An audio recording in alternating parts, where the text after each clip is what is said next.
எல்லாருக்கும் ஒரு பெரிய ஹாய். முக்கியமா ஃபிலிம் ரோல் ஃபேமிலிக்கு எல்லாரும் வந்துட்டீங்கல்ல. இன்னைக்கு நம்ம நீங்க ரொம்ப நாளா கேட்டுக்கிட்டு இருந்த ஒரு தரமான சீரிஸ். இந்த சீரிஸை பார்க்கும்பொழுது எனக்கு பாதி டார்க் மாதிரியும் மீதி லாஸ்ட் மாதிரியும் தோணுச்சு. ஸோ ரெண்டும் சேர்ந்து கலவை தான் இன்னைக்கு நம்ம பார்க்க போற ஃப்ரம்ன்ற சீரிஸ். இன்னைக்கு நம்ம சீசன் 1 இந்த ஒரே வீடியோல பார்த்துடலாம். ஸோ தேவையில்லாம இழுன்னு இழுக்கிற மாதிரி விஷயங்கள், அசிங்கமான 18+ சீன்ஸ்லாம் இல்லாம எல்லாரும் பார்க்குற மாதிரி இந்த சீரிஸை உங்களுக்கு நான் தரப்போறேன். ஸோ நீங்க வந்திருக்கிற இடம் உங்க ஃபிலிம் ரோல். ஞாபகமா உங்க ஃபிலிம் ரோலை சப்ஸ்கிரைப் பண்ணி உங்க சப்போர்ட்டை கொடுங்க. ஸோ டைம் வேஸ்ட் பண்ணாம ஸ்ட்ரைட்டா நம்ம கதைக்குள்ள போயிடலாம். கதையோட ஆரம்பத்துல சிட்டியை விட்டு ரொம்ப தூரமா காட்டுக்கு நடுவுல இருக்கிற ஒரு டவுன் ஒன்று. ஈவினிங் முடிஞ்சு நைட் டைம் வரப்போகுது. இந்த நேரத்துல அந்த டவுனுடைய ஷெரீஃபான பாய்டு ஸ்டீவன், நம்ம அவரை ஸ்டீவன்னே கூப்பிடலாம். அவரு கையில ஒரு பெல் எடுத்துக்கிட்டு அந்த பெல்லை அடிச்சுக்கிட்டே அந்த டவுனுடைய எல்லா தெருக்குள்ளையும் போறாரு. இந்த பெல் சவுண்டு கேட்ட உடனேயுமே டவுன்ல இருக்கிற மக்கள்லாம் அவசரமா அவங்க வீட்டுக்குள்ள போறாங்க. கதவை மூடுறாங்க, ஜன்னலை க்ளோஸ் பண்றாங்க. ஒவ்வொரு வீட்டு கதவு பக்கத்துலயும் ஒரு கல்லு மாதிரி ஒண்ணு இருக்கு. அத டைல்ஸ் மேன்னு சொல்லுவாங்க. அந்த கல்லுல வித்தியாசமான சிம்பிள்ஸ் எல்லாம் இருக்கு. அந்த டவுன்லயே ரெஸ்டாரண்ட்ல ஒர்க் பண்ற நம்ம சாரா மேயர்ஸ்ன்றவங்க அங்க சாப்பிட்டுக்கிட்டு இருந்த எல்லோருக்கிட்டையும் டைம் ஆயிடுச்சு சீக்கிரம் போங்கன்னு சொல்ல, அவங்களும் பாதி சாப்பாட்டோடவே எல்லாரும் கிளம்ப ஆரம்பிக்கிறாங்க. அந்த ரெஸ்டாரண்ட்லயும் ஒரு டைல்ஸ் மேன் கல் இருக்கு. அதோட அந்த ரெஸ்டாரண்ட்ல ஒரு ஜூக் பாக்ஸ் இருக்கு. அது ஒரு மியூசிக் பிளேயரு. அது தன்னாலேயே ஒரு பாட்டு பாட ஆரம்பிக்குது. அதுலயும் அந்த பாட்டுல ஒரு குறிப்பிட்ட வரி வருது, you will be dead before your time is due அப்படின்னு. அதுக்கு அர்த்தம் உனக்கு நேரம் வரத்துக்கு முன்னாடியே நீ இறந்து போயிடுவ அப்படின்னு. சோ நடக்க போற ஏதோ ஒரு விஷயத்தை தான் இந்த பாட்டு மூலியமா நமக்கு சொல்ல வராங்க. சோ நம்ம ஸ்டீவன் பெல் அடிக்க அடிக்க அந்த டவுன்ல இருக்கிற எல்லோருமே வீட்டுக்குள்ள போயிட்டு கதவை நல்லா லாக் பண்ணிக்கிறாங்க. எல்லாருடைய வீட்லயும் அந்த டைல்ஸ் மேன்ன்ற கல் இருக்கு. நம்ம ஸ்டீவனும் ஒரு போஸ்ட் ஆஃபீஸ் பில்டிங்க்கு போறாரு. அப்ப அது போஸ்ட் ஆஃபீஸ், இப்ப இது போலீஸ் ஸ்டேஷனு. நம்ம ஸ்டீவன் தான் இந்த டவுனோட ஷெரீஃப்.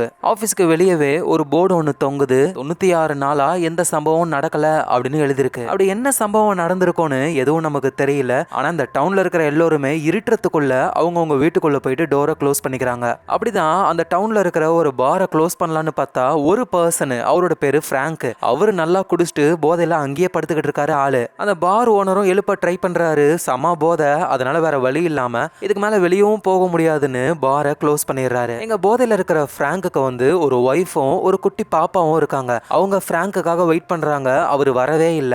டைம் வேற ரொம்ப ஆயிடுச்சு, வெளியே நம்ம இருக்க கூடாதுன்ட்டு வீட்டுக்குள்ள போயிட்டு கதவை க்ளோஸ் பண்ணிக்கிறாங்க. அந்த வீட்லயும் அந்த டைல்ஸ் மேன்ன்ற கல் இருக்கு. ஸோ நைட் டைமும் ஆகுது, யாரும் வெளியே வரல. இந்த குட்டி பாப்பாவும் மேல பெட்ரூம்ல இருக்கும் பொழுது ஜன்னலுக்கு வெளியே இருந்து யாரோ தட்டுற மாதிரி ஒரு சவுண்டு. இந்த பொண்ணும் யாருதுன்னு சொல்லி கேட்க, நான் தான் உன் பாட்டி.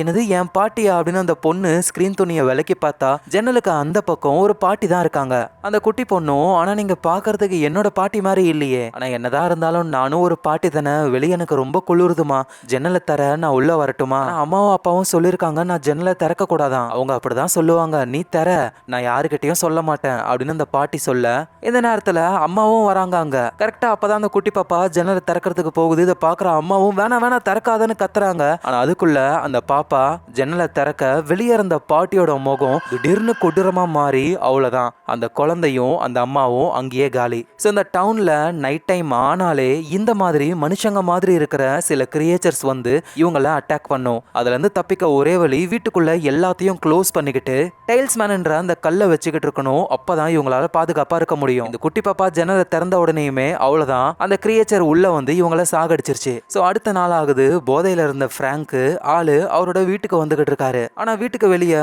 ஒரே கிரௌடா இருக்காங்க. இவருக்கு என்ன ஏதுன்னு புரியல. அப்ப வீட்டுக்குள்ள இருந்து நம்ம ஸ்டீவன் பிராங்க செம்ம அடி அடிக்கிறாரு. ஜன்னல் எல்லாம் ஆணி அடிக்க சொல்லியிருந்தோம்ல, நீ அடிக்கவே இல்லையா? அதோட நைட்டு வீட்டுக்கு வராம நீ என்ன பண்ணிக்கிட்டு இருந்த? 96 நாளா எந்த ஒரு ப்ராப்ளமும் இல்லாம இருந்தது, ஆனா இன்னைக்கு நடந்துருச்சு. நீ நைட்டு வீட்டுக்கு வராததுனால என்ன ஆகிருக்குன்னு பாரு அப்படின்னு கூட்டிட்டு போய் காட்ட, அந்த பிராங்கோடைய ஒய்ஃபும் குழந்தையும் கொடூரமா இறந்து போயிருக்காங்க அந்த கிரியேச்சர்னால. இதை பார்த்து அவ்வளவுதான் பிராங்க் உடைஞ்சு போறாரு. இதுக்கு தண்டனையா நீ லாக்அப்ல தான் இருக்கணும் அப்படின்னு அந்த வீட்டை விட்டு வெளியே போகலான்னு பொழுது அந்த வீட்லயும் அந்த டைல்ஸ் மேன்ன்ற கல் இருக்கும்ல, அந்த கல் இப்ப அறந்து கீழே விழுந்து போயிருக்கு. நம்ம ஸ்டீவனும் அந்த டைல்ஸ் மேனை அவரோட பாக்கெட்ல எடுத்து வச்சுக்கிட்டு அங்க இருந்து போறாரு. நேரா ஒரு மேன்ஷனுக்கு தான் போறாரு. அங்க டோனா அப்படின்ற ஒரு லேடி கிட்ட என் பையனை நான் பார்க்கணும் அப்படின்னு சொல்லி பெர்மிஷன் கேட்கிறாரு. ஆக்சுவலா அந்த மேன்ஷன் இருக்குல்ல, இது வந்து தனி, இவங்களுக்குன்னு ஒரு ரூல்ஸ், இவங்க ஒரு தனி கம்யூனிட்டியா வாழ்றாங்க. சோ டவுன்ல இருக்கிறவங்களுக்கும் இந்த மேன்ஷன்ல இருக்கிறவங்களுக்கும் எந்த ஒரு சம்பந்தமும் இல்ல. ஆனா நம்ம ஸ்டீவன் டவுன்ல இருக்காரு, அவரோட பையன் இந்த மேன்ஷன்ல இருக்காரு. சோ பையனை பார்க்கறதுக்காக வந்திருக்காரு. ஆனா அந்த பையன் நம்ம ஸ்டீவனோட முகத்தை பார்த்து கூட பேச மாட்டாரு. நேத்து நைட்டு ஒரு அம்மாவும் குழந்தையும் இறந்து போயிட்டாங்க. இன்னும் கொஞ்ச நேரத்துல அவங்களுக்கு ஃபியூனரல் நடக்க போகுது. அந்த பையனும் ஓ அப்படியா சரி, என்னடா இப்படி பேசுற, உனக்கு கவலையே இல்லையா? எது எனக்கு கவலை இல்லையா? உங்களுக்கு தான்ப்பா கவலை இல்ல, நடந்த எல்லாத்தையும் நீங்க மறந்துட்டீங்கல்ல, ஆனா நான் இன்னும் மறக்கல, நீங்க பண்ணது இன்னும் என் கண்ணுக்குள்ளேயே இருக்கு அப்படின்னு ஏதோ ஒரு விஷயத்த பத்தி அந்த பையன் பேசுறாரு. சோ அப்பனுக்கும் பையனுக்கும் இடையில ஏதோ ஒரு ப்ராப்ளம் இருக்கு போல. சோ இப்ப கதை அப்படியே ஒரு ஃபேமிலிக்கு போகுது. அவங்க ஒரு ஆர்வி வேன்ல ரோட் ட்ரிப் போய்கிட்டு இருக்காங்க. வண்டியை ஓட்டிக்கிட்டு இருக்கிற ஒரு ஜிம், அவரோட ஒய்ஃப் டேபிதா, இவங்களுக்கு 2 பசங்க, பெரியவ பொண்ணு ஜூலி, சின்ன பையன் பேரு ஈத்தன். சோ ஜாலியா அப்படியே ரோட் ட்ரிப் வரும்பொழுது இவங்க போற வழியில திடீர்னு ஒரு மரம் குறுக்க விழுந்து போயிருக்கு. என்ன ஏதுன்னு பாக்குறதுக்காக எல்லாரும் வெளியே வராங்க. அப்போ ஒரு காக்கா ஒண்ணு வருது. ஒண்ணு மட்டும் கிடையாது, 2 3ன்னு நிறைய காக்கா ஒண்ணு சேர்ந்து வானத்துல அப்படியே ரவுண்டா சுத்த ஆரம்பிக்குதுங்க. சரி சரி வாங்க நம்ம வந்த ரூட்லயே திரும்ப போகலாம் அப்படின்னு ஜிம் அவரோட ஃபேமிலி எல்லாம் கூட்டிட்டு வந்த வழியாவே திரும்ப போக ஆரம்பிக்கிறாங்க. அப்படி போகும்பொழுது நம்ம ஜிம்மும் அவரோட ஃபேமிலியும் அந்த டவுனுக்கு வந்து சேர்றாங்க. கரெக்டா இந்த நேரத்துல தான் அந்த டவுன்ல வந்து இறந்து போன அந்த அம்மா பொண்ணுக்கு ஃபியூனரல் நடந்துகிட்டு இருக்கு. வர ஆர்வி வேனை பார்த்துட்டு அந்த டவுன் மக்கள் ஐயோ புது குடும்பமா, சரி அவங்க கிட்ட எல்லாத்தையும் சொல்லலாம் அப்படின்னு மத்தவங்க சொல்லும் பொழுது நம்ம ஸ்டீவன் உடனே போய் சொன்னா அவங்க நம்ப மாட்டாங்க, ஃபர்ஸ்ட் அவங்க புரிஞ்சுக்கிட்டோம் அப்படின்னு ஜிம்மு கிட்ட போயிட்டு சார் உங்களுக்கு என்ன வேணும்? அது வந்து நாங்கள் வழி மாறி வந்துட்டோம், எப்படி வெளியே போகிறது? அது வந்து தெரியுதுல, இந்த ரோடு வழியாகவே போங்க, நீங்கள் வெளியே போயிடலாம். ஓ தேங்க்ஸ் சார் அப்படின்னு சொல்லிட்டு ஜிம் அவரோட ஃபேமிலியும் ஆர்வி வேனில் அங்கேருந்து போக ஆரம்பிக்கிறாங்க. போனால் திரும்பவும் அந்த டவுனுக்குள்ளேயே வர மாதிரி தெரியுது. ஜிம்மு குழம்பி போகிறாரு. அப்போ அந்த வழியாக நடந்து போகிற ஒரு லேடி ஒருத்தங்க, அவங்க பேர் சாரா. ஏமா இந்த டவுனை விட்டு வெளியே போகிற வழி எது அப்படின்னு கேட்டாலும் அந்த பொண்ணு எதையும் கேட்காம தொடர்ந்து கம்முன்னு போய்கிட்டே இருக்காங்க. நம்ம ஜிம் அவரோட ஃபேமிலியும் எந்த ஒரு டவுனும் திரும்பல, ஸ்ட்ரைட் ரோட்ல தான் போகிறாங்க. ஆனால் வந்த டவுனுக்கே தான் திரும்ப அவங்க வந்துகிட்டே இருக்காங்க. ஒன்னும் புரியல. நம்ம ஸ்டீவனும் பார்த்து அவ்வளவுதான் அவங்க குழம்பி போயிட்டாங்க, இப்ப நம்ம சொன்னா அவங்க நம்புவாங்க அப்படின்னு திரும்ப ஆர்வி வேன் வந்துச்சுன்னா அதோட டயர் பஞ்சர் ஆகுற மாதிரி தரையில ரெடி பண்றாங்க. இந்த நேரத்துல ஆர்வி வேனை ஓட்டிக்கிட்டு இருக்கிற நம்ம ஜிம்மு ஆப்போசிட்ல ஒரு கார் வேகமா வருது. எங்க அது மேல மோதிர போடுமோன்னு ரைட் உடைக்கிறாரு. ஆளு காட்டுக்குள்ள கொண்டு போய் வண்டியை சொருவிடுறாரு. ஒரு பெரிய ஆக்சிடென்ட். கார்ல வந்தவங்க மொத்தம் 2 பேரு. அதுல ஒரு பர்சன் மட்டும் அடிப்பட்ட நிலைமையிலேயே அப்படியே டவுன் கிட்டே நடந்து வர நம்ம ஸ்டீவனும் பார்த்துட்டு யார் நீங்க? நானும் என் ஃப்ரெண்டும் கார்ல வந்தோம். அப்போ ஒரு ஆர்வி வேன் மோதிர மாதிரி வந்து சைட்ல மரத்துல சொருகிக்குச்சு, போய் காப்பாத்துங்க அப்படின்னு அவரு சொல்ல ஸ்டீவனும் அடிபட்டு வந்தவரை டவுன்ல இருக்கிற ஹாஸ்பிட்டலுக்கு அனுப்பிட்டு வேக வேகமா ஆக்சிடென்ட் ஆன இடத்துக்கு போறாங்க. அடிபட்டு வந்தார்ல, அவரு கூடவே கார்ல ஜேட் அப்படின்ற ஒருத்தர் இருக்காரு. ஆனா ரொம்ப மோசமான நிலைமையில இருக்கிறது நம்ம ஜிம்மோட ஃபேமிலி தான். ஆர்வி வேனை கவுந்து கிடக்குது. ஸோ ஸ்டீவனும் உள்ள போயிட்டு அங்க இருக்கிற எல்லாரையும் காப்பாற்ற ட்ரை பண்றாரு. அவ்வளவா பெருசா யாருக்கும் அடிபடல. ஆனா அந்த ஈத்தன்ன்ற குட்டி பையனோட கால்ல கம்பி சொருகி ரொம்ப மோசமான நிலைமையில இருக்காரு. அந்த இடத்துக்கு கிறிஸ்டின் ஒரு பொண்ணு வராங்க. இந்த டவுன்ல இருக்கிற டாக்டர் அவங்க தான் அந்த பையனை அடிப்பட்ட இடத்துல இருந்து மெதுவா எடுத்து ஃபர்ஸ்ட் எய்ட் பண்ணி ஹாஸ்பிட்டல் கொண்டு போறதுக்குள்ள இருட்டிடும். அவதான் நம்ம ஸ்டீவனும் வந்து இறந்து போனாங்கல்ல அம்மா பொண்ணு, அவங்க வீட்டுல இருந்து அந்த டைல்ஸ் மேன்ன்ற கல்லை எடுத்திருப்பாரு. அந்த கல்லை காட்டி இந்த ஆர்வி வேன்குள்ள இது ஒர்க் ஆகும்னு நினைக்கிறேன் அப்படின்னு சொல்லி இவங்க ஒரு பிளான போட ஆரம்பிக்கிறாங்க. ஆனா ஃபர்ஸ்ட் நம்ம ஜிம்மு அவரோட ஒய்ஃப் பொண்ணான ஜூலி இவங்க எல்லாரையும் அனுப்பணும். ஆனா அவங்க ஈத்தன் இல்லாம நாங்க போக மாட்டோம்னு சொல்றாங்க. அந்த பையன் ஸ்டீவனும் இங்க பாருங்க, நைட் டைம்ல வெளியே இருக்கிறது ரொம்ப ரொம்ப ஆபத்தானது, ஃபர்ஸ்ட் நீங்க டவுனுக்கு பத்திரமா போங்க, உங்க பையன் ஈத்தனை நான் காப்பாத்துறேன் அப்படின்னு சொல்ல ஜிம் என்ன பண்றாருன்னா அவருடைய ஒய்ஃபையும் பொண்ணு ஜூலியையும் மட்டும் அனுப்பிட்டு இவரும் அந்த ஆர்வி வேன்குள்ளேயே ஈத்தன் கூடவே இருக்கலாம்னு ட்ரை பண்றாரு. ஸோ இப்போ அந்த ஆர்வி வேன்குள்ள டாக்டரான கிறிஸ்டி, நம்ம ஸ்டீவனு, அடிப்பட்ட நிலைமையில இருக்கிற ஈத்தனுடைய அப்பா ஜிம், இவங்க 4 பேர் இருக்காங்க. அந்த கார்ல வந்த ஒருத்தர் அடிபட்டு டவுனுக்கு வந்திருப்பாரு, ஹாஸ்பிட்டல்ல சேர்த்திருப்பாங்கல்ல, அவரை அந்த சாரான்ற பொண்ணு பாக்குறாங்க. இது எல்லாமே உன் நல்லதுக்கு தான் அப்படின்னு அவரை பார்த்து சொல்லி கழுத்துலயே ஸ்க்ரூ டிரைவரால ஒரு சொருகு, அவ்வளவுதான் அவர் காலி. நம்ம ஸ்டீவனும் அந்த டைல்ஸ் மேன்ன்ற கல்ல அந்த ஆர்வி வேன்ல தொங்க விடுறாரு. நம்ம ஜிம்மோட ஒய்ஃப் டேபிதா, பொண்ணு ஜூலி எல்லாம் காப்பாத்தி வேகமா டவுனுக்கு தான் கார்ல போய்கிட்டு இருக்காங்களே. நம்ம ஸ்டீவன் வந்து ஜிம்மோட ஆர்வி வேனை பஞ்சர் பண்றதுக்காக ட்ராப் ரெடி பண்ணாருல, அதுல இப்ப போறவங்களுடைய காரு மாட்டிக்குது. அவ்வளவுதான், டவுனுக்கு நடந்தே போகிறதுக்குள்ள இருட்டிடும். பக்கத்துல இருக்கிறது மேன்ஷன் தான், அங்க போகலாம் அப்படின்னு வேகமா போக ஆரம்பிக்கிறாங்க. எங்க ஆர்வி வேன்குள்ள இருக்கிறவங்களும் ஈத்தனுக்கு ட்ரீட்மெண்ட் பண்ண ஆரம்பிக்கிறாங்க. அப்ப வெளியே ஏதோ ஒரு சவுண்ட் கேக்குது. நம்ம ஸ்டீவனு விண்டோ வழியா பார்க்கும்பொழுதுதான் அங்க மனுஷன் உருவத்துல இருக்கிற அந்த கிரியேச்சர்ஸ்லாம் வந்துருச்சுங்க. ஆனா அதை ஸ்டீவன் கண்டுக்காம வேனுக்குள்ள இருக்கிற அந்த ஈத்தன்ன்ற பையனை காப்பாத்தவே முயற்சி பண்ணிக்கிட்டு இருக்காங்க. ஈத்தனுடைய அப்பா ஜிம்முக்கு வந்து வெளியே ஏதோ ஒரு சவுண்ட் கேக்குது. உள்ள ஓகேவா, நீங்க எதுவும் ஹெல்ப் வேணுமா அப்படின்னு கேக்குறாங்க. நம்ம ஜிம்மும் நமக்கு ஹெல்ப் பண்ண வந்திருக்காங்க, கதவை திறங்க அப்படின்னு கதவை திறக்க போகும் பொழுது டக்குன்னு நம்ம ஸ்டீவன் பிடிச்சி, இங்க பாரு, வெளியே இருக்கிறவங்க நமக்கு ஹெல்ப் பண்ண வரல, வெளியே இருக்கிறது எல்லாமே நைட் டைம்ல மட்டும் வெளியே வரக்கூடிய கிரியேச்சர்ஸ், இதை நாங்க நைட் கிரியேச்சர்ஸ்னு சொல்லுவோம். இதுகிட்ட இருந்து நம்ம தப்பிக்கணும்னா ஒரு க்ளோஸ்டான இடத்துல இருக்கணும், அதோட டைல்ஸ் மேன்ன்ற இந்த கல் இருக்கணும். ஸோ நம்மளா கதவை திறக்கிற வரைக்கும் வெளியே இருக்கிற பேய்களால உள்ள வர முடியாது அப்படின்னு ஜிம்முக்கு இவர் எல்லா விஷயத்தையும் சொல்றாரு. இந்த நேரத்தில் நம்ம ஜிம்மோட ஒய்ஃப் டாபிதா, ஜூலி இவங்களாம் வந்து அந்த மேன்ஷனுக்கு தானே போய்கிட்டு இருக்காங்க. ஆனா அவங்க போகிறதுக்குள்ளேயே நல்லா நைட் டைம் ஆயிடுச்சு, பேய்கள் அவங்கள சுத்து போட்டுடுதுங்க. ஆனா இவங்க மேன்ஷனுடைய கதவை தட்டி ப்ளீஸ் எங்களை உள்ள விடுங்கன்னு கத்துறாங்க. உள்ள இருக்கிறவங்களுக்கும் வெளியே இருக்கிறது பேயா இல்ல மனுஷங்களா அப்படின்னு ஒன்னும் புரியல. ஆனா அவங்க கதறத்தை பார்த்துட்டு உண்மையிலேயே அவங்க மனுஷங்க தான் அப்படின்னு புரிஞ்சுக்கிட்டு உடனே அவங்கள உள்ள விட்டுறாங்க. பின்னாடியே பேய்கள் வராத மாதிரி டோரை க்ளோஸ் பண்ணிடுறாங்க. இந்த மேன்ஷனுடைய லீடரா இருக்கிறது டோனான்ற லேடி. அவங்க இந்த மேன்ஷனுடைய ரூல்ஸ் படி புதுசா வந்தவங்கள கட்டி போட்டு தான் வச்சிருப்பாங்களாம். சோ அப்படி நம்ம டாபிதாவையும் ஜூலியையும் கட்டி போட்டு வைக்கிறாங்க தனித்தனியா. இங்க இவங்க ரொம்பவே பயப்படுறாங்க. இங்க என்ன நடக்குது, என்ன டவுன் இதுன்னு ஒன்னும் புரியல இவங்களுக்கு. கொஞ்ச நேரத்துக்கு அப்புறம் தான் மேன்ஷனுடைய லீடர் டோனா வந்துட்டு நம்ம டாபிதாவுடைய கட்டை அவுத்து விட்டு இந்த டவுன்ல என்ன நடக்குது அப்படின்ற விஷயத்தையே சொல்ல ஆரம்பிக்கிறாங்க. ஆக்சுவலா நீங்க எப்படி இந்த டவுன்ல வந்து மாட்டினீங்களோ அதே மாதிரி தான் இங்க இருக்கிற எல்லோருமே ஏதோ ஒரு இடத்துக்கு போக முயற்சி பண்ணவங்க தான். ஆனா போற வழியில மரம் குறுக்க விழுந்து கிடந்தது, வானத்துல காகங்கள் சுத்திக்கிட்டு இருந்ததுங்க. திரும்பி வரும்பொழுது இந்த டவுன்ல மாட்டிக்கிட்டாங்க. நாங்க எவ்வளவு முயற்சி பண்ணாலும் இந்த டவுனை விட்டு எங்களால வெளியே போக முடியல. அதோட ஒரு முக்கியமான விஷயம் என்னன்னா, நைட் டைம் வந்துருச்சு அப்படின்னா இந்த டவுன்ல மனுஷங்க மாதிரியே இருக்கிற உருவத்தையும் குரலையும் மாத்தக்கூடிய ஒரு கிரியேச்சர்ஸ் இருக்குங்க. அதுங்க கிட்ட இருந்து தப்பிக்க ஒரே வழி நம்ம வீட்டுக்குள்ளேயே இருக்கணும், டைல்ஸ் மேன் கல்லோட. இதை கேட்கிற நம்ம ஜிம்மோட ஒய்ஃப் டாபிதாவுக்கும் இப்பதான் ரியாலிட்டியே புரிய வருது. எங்க நம்ம டாபிதாவோட பொண்ணு ஜூலியை கட்டி போட்டு வச்சிருக்காங்கல்ல, அந்த ஜூலியை பார்க்க விக்டர் அப்படின்னு ஒருத்தர் வராரு. அவரு கொஞ்சம் வயசானவரு, பார்க்கவே ரொம்ப கிரீப்பியா இருக்காரு. அவரு பேசுறத கேட்டாலே நம்ம ஜூலி பயப்படுறாங்க. அதுக்கப்புறமா ஃபாத்திமான்னு ஒரு லேடி, நம்ம ஸ்டீவனுடைய பையன் இருக்கார்ல அவரோட கேர்ள் ஃப்ரெண்ட் இது. அவங்க வந்து ஜூலி கிட்ட இங்க என்ன நடக்குதுன்ற விஷயத்த சொல்லி புரிய வைக்கிறாங்க. இந்த நேரத்துல இந்த டவுனுடைய ஹாஸ்பிட்டல்ல ஸ்க்ரூ டிரைவராலேயே ஒருத்தரை குத்தி கொலை பண்ண அந்த சாரான்ற பொண்ணு தனக்கு தானே பேசிக்கிட்டு இருக்காங்க. இல்ல என்னால இதை பண்ண முடியல, ப்ளீஸ் என்ன விட்டுரு. பதிலுக்கு ஏதோ ஒரு குரல் அவங்களுக்கு கேக்குது போல. சரி சரி நான் பண்றேன் அப்படின்னு குத்துன அந்த ஸ்க்ரூ டிரைவரை எடுத்துட்டு அவங்களுடைய வீட்டுக்கு போறாங்க. அதோட ஹாஸ்பிட்டல் கதவை திறந்து விட்டு வர போயிடுறாங்க. இதனால அந்த நைட் கிரியேச்சர்ஸ் ஹாஸ்பிட்டலுக்குள்ள வந்து அங்க இருந்த நர்ஸ் லேடி, ஒரு பேஷண்ட், ஒரு தாத்தா அவருன்னு போட்டு தள்ளிடுது. ஸோ இதுக்கெல்லாம் காரணம் அந்த சாரான்ற பொண்ணு தான். வீட்டுக்கு வந்து கூலா குளிச்சுக்கிட்டு இருக்காங்க. சாராவுக்கு நேத்தன் ஒரு பிரதர் இருக்காரு. அவரு சாராவுடைய ட்ரெஸ் ரத்தக்கரையா இருக்கிறத பார்த்துட்டு சாரா என்ன ஆச்சுன்னு சொல்லி கேட்கும்போது தான் நேத்தன் கிட்ட சாரா எல்லா விஷயத்தையும் சொல்றாங்க. என் காதுக்கு ஒரு சத்தம் கேட்குது, ஒரு குரல், அதுதான் இது எல்லாத்தையும் பண்ண சொல்லுச்சு. அது சொல்றதெல்லாம் நான் பண்ணா உன்னையும் என்னையும் இந்த இடத்த விட்டு வெளியே கொண்டு போகிறதுக்கு அது ஹெல்ப் பண்றேன்னு சொல்லுச்சுன்னு சொல்ல, நேத்தனும் நமக்காக தான் நம்ம சிஸ்டர் இதெல்லாம் பண்றா அப்படின்ட்டு இந்த விஷயத்த வெளியே சொல்லாம அப்படியே மறைச்சிடுறாங்க. இந்த நேரத்துல ஆர்வி வேன்ல வந்து அந்த ஜிம் இருக்காருல்ல, அவர் சும்மா இல்லாம அந்த டைல்ஸ் மேன்ன்ற கல்லை எடுத்துடுறாரு. இதனால அந்த கிரியேச்சர்ஸ் உள்ள வந்துரும். அதுக்கு ஏத்த மாதிரி அப்படியே ஜன்னலை உடைச்சுக்கிட்டு உள்ள ஒரு கிரியேச்சரை வந்து அடிபட்டு இருக்கிற அந்த பையனை பிடிக்க வருது. டக்குன்னு பார்த்தா நம்ம டாக்டர் கிறிஸ்டி தூக்கத்துல இருந்து கண்ணை முழிச்சு எழுந்துக்கிறாங்க. ஸோ வந்தது எல்லாமே கனவு தான். அடுத்த நாளே ஆயிடுச்சு.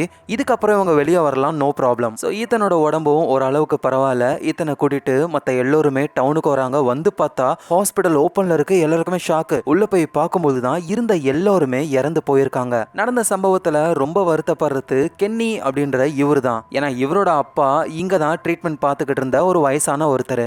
அதோட நம்ம ஷெரீஃப் ஸ்டீவன் இருக்கார்ல, அவருடைய அசிஸ்டன்ட் மாதிரி தான் இந்த கென்னி. ஸோ நம்ம ஷெரீஃபும் அப்படியே அவரோட ஆஃபீஸ்க்கு போறாரு. 96 நாளா எந்த ஒரு சம்பவமும் நடக்கல.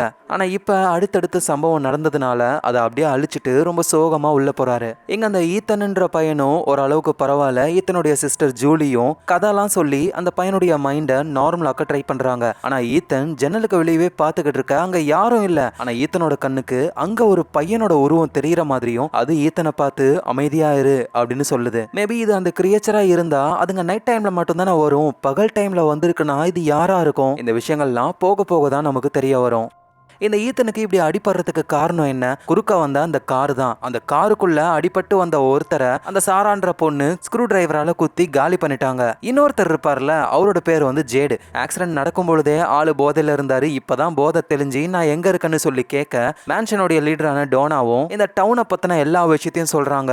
ஆனா ஜேடு நம்புற மாதிரியே இல்ல. எனக்கு தெரிஞ்சு போச்சு, நான் போதையில இருக்கும் பொழுது என்ன இங்க கூட்டிட்டு வந்துட்டீங்க, இது வந்து எஸ்கேப் ரூம் மாதிரி, இந்த டவுனை விட்டு நான் எஸ்கேப் ஆகணும், அதுதானே கேமு. ஸோ சின்ன சின்ன க்ளூவை கண்டுபிடிச்சி எப்படி தப்பிக்கிறேன் பாருங்க அப்படின்னு சொல்ற. எதையும் நம்பாம நேரா வெளியே போயிட்டு ஒரு லேடி சைக்கிள்ல வந்துகிட்டு இருக்காங்க. ஹலோ கேரக்டர், கொஞ்சம் அந்த சைக்கிளை கொடுக்குறீங்களா, நான் இந்த லெவலை முடிச்சே ஆவேன் அப்படின்னு சொல்லி ஆளு சீனா அங்க இருந்து போறாரு. எங்க நம்ம ஷெரீஃபும் ஆபீஸோடைய விண்டோல இருந்து பாக்குறாரு. ஒரு பாக்ஸ் ஒன்னு இருக்கு, அதை பார்த்து ரொம்ப கஷ்டப்படுறாரு. ஷெரீஃபோடைய அசிஸ்டன்டான நம்ம கென்னி அவரு வந்துட்டு ரெஸ்டாரண்ட்டுக்கு போறாரு. அங்க ஒரு வயசான லேடி இருக்காங்க. அவங்க தான் கென்னியோடைய அம்மா. ஸோ அப்பா இறந்து போயிட்டாரு ஹாஸ்பிட்டல்லையே. ஸோ அம்மா மட்டும் தான் இருக்காங்க. அதனால அம்மா கிட்ட அவரு பேசிக்கிட்டு இருக்கும்போது அவங்க கிளாஸை கீழே போட்டு உடைச்சிடுறாங்களா. அப்ப அதே ரெஸ்டாரண்ட்ல ஒர்க் பண்ற சாரா வராங்க. அவங்க கிளீன் பண்றாங்க. எதுவுமே தெரியாத மாதிரி நார்மலா வேலை பாக்குறாங்க. நேத்து மட்டுமே இந்த சாரானால ஒருத்தர் கழுத்துல குத்து வாங்கி இறந்து போனாரு. ஹாஸ்பிட்டல் கதவை திறந்து விட்டு வந்ததுனால 2 பேர் இறந்து போயிட்டாங்க. கென்னியோடைய அப்பாவும் தான். அப்புறம் இந்த ஜேடுன்றவர் அவர் இந்த டவுனையே ஒரு எஸ்கேப் ரூம்னு நினைச்சுக்கிட்டு இருக்காருல, அவரு ரெஸ்டாரண்ட்டுக்கு வராரு. மத்த ஆட்கள்லாம் சாப்பிடறதுக்கு லைன்ல நின்னுகிட்டு இருக்காங்க. பாடுறா கூத்த, எல்லாரும் கேரக்டரை பக்காவா மெயின்டைன் பண்றீங்களே, நீங்களாம் என்பிசிஸ், நான் தான் மெயின் கேரக்டர் தெரியுமா? சரி, இந்த ரெஸ்டாரண்ட்ல எனக்கான க்ளூ எங்க இருக்கு அப்படின்னு ஆளு தேடுறாரு. இந்த சாராவோட பிரதர் நேத்தன் இருக்கார்ல, அவரு சாரா வேலைக்கு வந்ததை பார்த்துட்டு சாரா கிட்ட, நீ வீட்டுக்குள்ளேயே இருப்பேன் தானே சொன்ன, ஏன் இங்க வந்த அப்படின்னு. நான் வீட்டுக்குள்ளேயே இருந்தனா எல்லாருக்கும் டவுட் வரும், சொன்னா கேளு, நம்ம நார்மலா இருந்தாதான் நம்ம மேல யாருக்கும் சந்தேகம் வராது அப்படின்னு யாருக்கிட்டையும் எந்த ஒரு விஷயத்தையும் சொல்லாம இவங்க சீக்கிரட்டை மெயின்டைன் பண்றாங்க. இப்போ இந்த டவுனுக்கு புதுசா வந்த நம்ம ஜிம்மோ அவரோட ஃபேமிலியும் தங்கறதுக்காக டவுன்ல ஒரு வீட்டை காட்டுறாங்க. ஸ்டார்டிங்ல ஒரு அம்மாவும் குழந்தையும் இறந்து போனாங்கல்ல, அந்த வீடு தான் அது. ஜிம்மோட ஒய்ஃப் டேபிதா ரொம்ப பயப்படுறாங்க, ஏன்னா உள்ள ரத்தக்கரெல்லாம் இருக்கு. ஆனா ஜிம் என்ன சொல்றாருன்னா, அதெல்லாம் நம்ம கிளீன் பண்ணிடலாம், நம்ம வீட்டுக்குள்ள அந்த டைல்ஸ்மேன் கல்லை வச்சிட்டு இருக்கிற வரைக்கும் நமக்கு எந்த ப்ராப்ளமும் இல்லைன்னு சொல்றாரு. இந்த நேரத்துல மேன்ஷன்ல இருக்கிற அந்த விக்டர்ன்ற வயசான ஆளு அவரு லெஃப்ட் ரைட்னு நடந்து நடந்து போய்கிட்டு இருக்காரு. இத அந்த ஈத்தன் பார்த்துட்டு, என்ன பண்ணிக்கிட்டு இருக்கீங்க நீங்க? நான் வந்து செக் பண்ணிக்கிட்டு இருக்கேன். எதை செக் பண்ணிக்கிட்டு இருக்கீங்க? அது எதுக்கு நான் உங்ககிட்ட சொல்லணும்? உனக்கு என்ன வேணும்? அது வந்து வெள்ளை கலர்ல ட்ரெஸ் போட்டிருக்கிற ஒரு பையன் வீட்டுக்குள்ள வரமாட்டான், ஜன்னல் வழியா மட்டும் நின்னுகிட்டு இருக்கான், அந்த பையனை பாத்தீங்களா அப்படின்னு இந்த ஈத்தன் கேட்க அந்த விக்டர் ஷாக் ஆகுறாரு. என்னது, நீ அவனை பாத்தியா? ஆமா, நானும் அவனும் ஃப்ரெண்ட்ஸ் அப்படின்னு சொல்லிட்டு ஈத்தன் அங்க இருந்து போகும் பொழுது அந்த விக்டர் ஈத்தனை, ஏ தம்பி தம்பி இங்க வா, நான் என்ன செக் பண்ணிக்கிட்டு இருக்கேன்னா இந்த மரங்கள்லாம் நகரதான்னு செக் பண்றேன். அது எப்படி நகரும் அப்படின்னு ஈத்தனுக்கு புரியல. அதோட அந்த விக்டர், இன்னொரு தடவை நீ அந்த பையனை பார்த்தனா நான் ஹலோ சொன்னேன்னு சொல்லு அப்படின்னு சொல்றாரு. கரெக்டா அந்த நேரத்துல தான் ஜூலி வந்துடுறாங்க. இந்த விக்டருக்கும் ஜூலிக்கும் ஆகாது, ஏன்னா ஆல்ரெடி பேசுறேன்னு சொல்லி பயம்புறுத்தி விட்டுட்டாரு.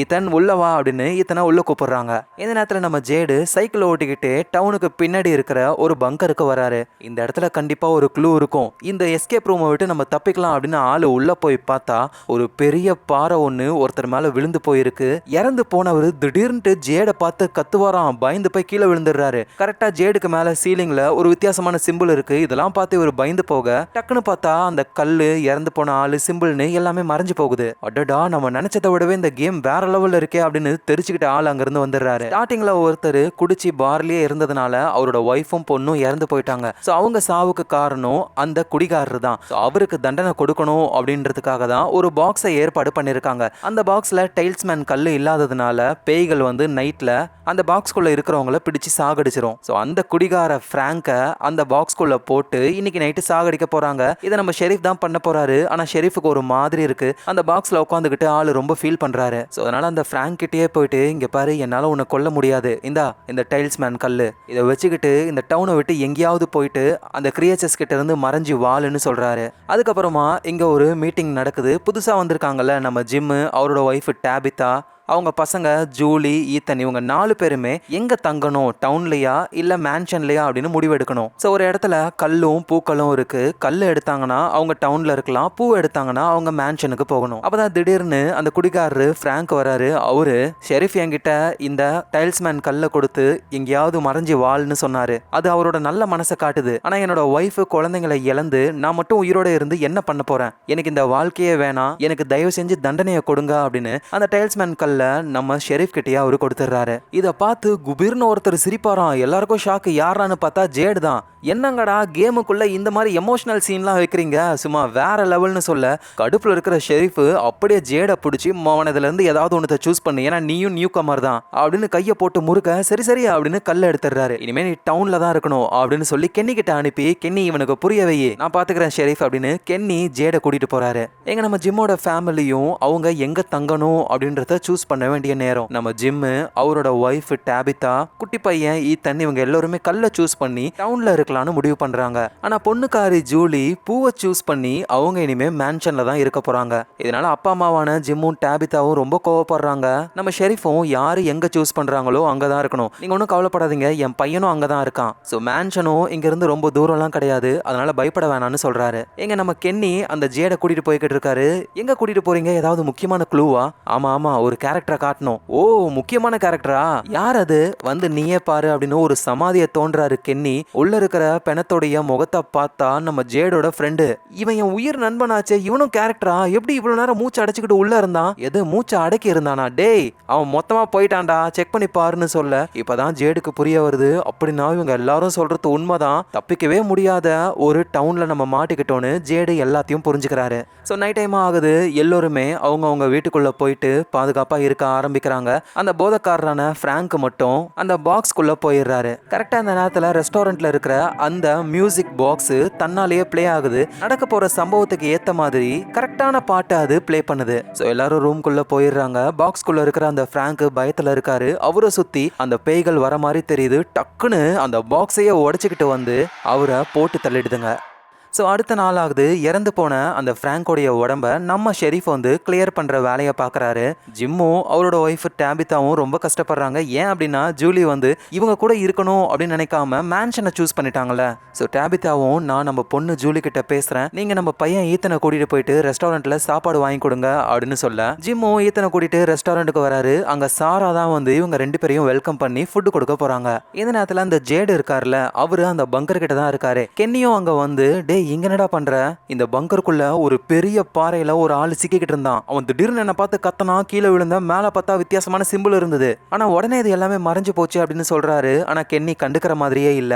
ஆனா ஜேடுக்கு என்னன்னா எப்படியாவது இங்க இருந்து தப்பிக்கணும், அதுக்கு எனக்கு ஹெல்ப் பண்ணு அப்படின்னு கென்னி கிட்ட கேக்குறாரு. இந்த நேரத்துல ரெஸ்டாரண்ட்ல சாப்பிட்டுக்கிட்டு இருக்கிற நம்ம ஜிம்மு, அவரோட பையன் ஈத்தனு, ஜிம்மு வந்து ரெஸ்ட் ரூமுக்கு போயிடுறாரு. அந்த கேப்ல அந்த விக்டர்ன்ற வயசான ஆள் வந்து ஒரு டிராயிங்க ஈத்தன் கிட்ட காட்டுறாரு. நீ பார்த்த அந்த பையன் இவன் தானான்னு சொல்ல ஈத்தனும் ஆமா இவனை தான் நான் பார்த்தேன், யார் இந்த டிராயிங்கை வரைஞ்சது, நான் தான் இந்த டிராயிங்கை வரைஞ்சேன் அப்படின்னு பேசிக்கிட்டு இருக்கும் போதே ரெஸ்ட் ரூமுக்கு போன நம்ம ஜிம்மு வந்துடுறாரு. உடனே விக்டர் அங்க இருந்து கிளம்பலான்னு பொழுது அந்த டிராயிங்கை வாங்கி இது என்ன டிராயிங்கு, எதுக்கு என் பையன்கிட்ட காட்டுற அப்படின்னு கேட்க விக்டர் எதுவும் சொல்லாம கிளம்ப ட்ரை பண்றாரா. ஜிம்மு அவரோட சட்டையை பிடிச்சி இதுக்கப்புறம் என் பையன்கிட்ட வந்தனா அவ்வளவுதான்னு விரட்டி விடுறாரு. எங்க ஜிம்மோட ஒய்ஃப் டாபிதா இருக்காங்கல்ல, அவங்க பொண்ணை பாக்குறதுக்காக மேன்ஷனுக்கு போறாங்க. ஸோ ஜூலி கிட்ட போயிட்டு ஏன் இந்த மாதிரி பண்ண, அப்பா அம்மா தம்பின்னு எங்க கூட வரணும் தானே ஆசைப்படுவாங்க எல்லா பொண்ணுங்களும், அதே மாதிரி எல்லா பெத்தவங்களும் பசங்க கூட இருக்கணும் தானே ஆசைப்படுவாங்க. நீங்க மூணாவதா கன்சீவ் ஆகி வயிற்றுக்குள்ள தம்பி பாப்பா இருந்தான், அவன் இறந்து போயிட்டான் அப்படின்றதுக்காக அதை காரணம் காட்டி நீங்களும் அப்பாவும் டைவர்ஸ் வாங்கலாம் தானே இருந்தீங்க, எனக்கு எல்லாமே தெரியும், இந்த ரோட் ட்ரிப் முடிஞ்சு நீங்க பிரிஞ்சிடலான்னு இருந்தீங்க, அப்ப நான் தனியா தானே இருந்திருப்பேன், அதுக்கு நான் இப்பயே இருந்துக்கிறேனே